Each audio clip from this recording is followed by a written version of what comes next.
So, it's insurance. It's, that's the biggest problem. If they're getting. Well, insurance, and there was a problem with disposing of leaves in the past. That's too, getting right? I solved expensive. that problem. So we're definitely won't have that issue, right?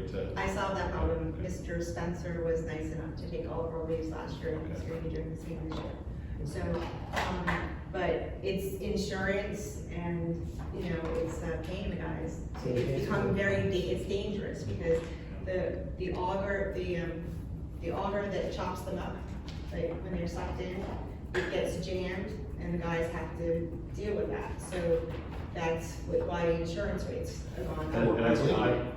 And I believe we discussed it maybe at budget time or sometime that we can't put them out in garbage.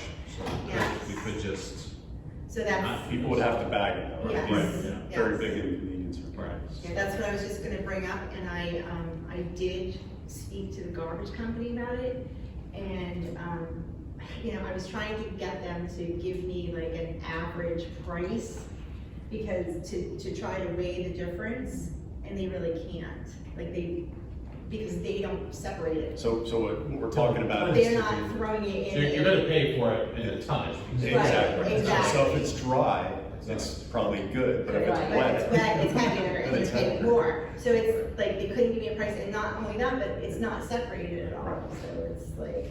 And Joe, I noticed in another town's newsletter that they had mentioned mulching the leaves actually isn't such a bad thing. So, you know, I mean, it's a little bit cumbersome if you do it with a mower, because you got a lot of leaves, but I guess it doesn't impact the overall health of the lawn. I don't know if that's something. No, a lot of people don't like that look. Same thing with the grass clippings. Some people break them all up, but actually they're full of nitrogen. And the recommendation is that you leave them unless it gets so tall that when you cut it, then you can smother the grass. I have looked in the past, I looked into tub grinding them, Mhm. and it was basically $400 a day to have the tub grinder here, but then you still need something to pick them up. Yeah, you and still throw need in, that. so I it's don't think you no- get rid of it. The grinder just, I think, compacts it. Yeah, Right. and when we've spoken about tub grinding in the past for branch pickup and other things, it's, you know, you gotta put it somewhere, and has a chance of throwing things out. Yeah, you're right, you're back to the same issue. Yeah. And it makes a lot of noise. Yeah. Yeah, right. And then the other aspect of this is the tonnage grant.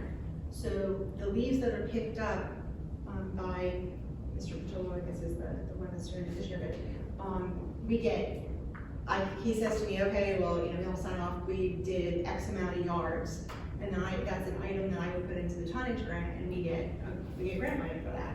So it's offset a little bit by that. It also goes into a Tree City application. Exactly, it goes into The that. amount of So money there are spent. pluses, so it Yeah. definitely, so I guess the point of it is, there's definitely options.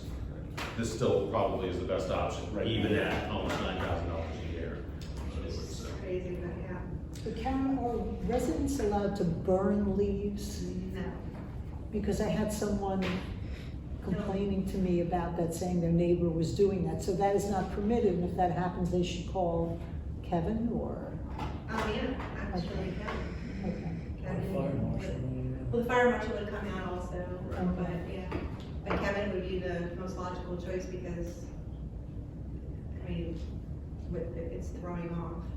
You know, if they're barrel burning, can be dangerous.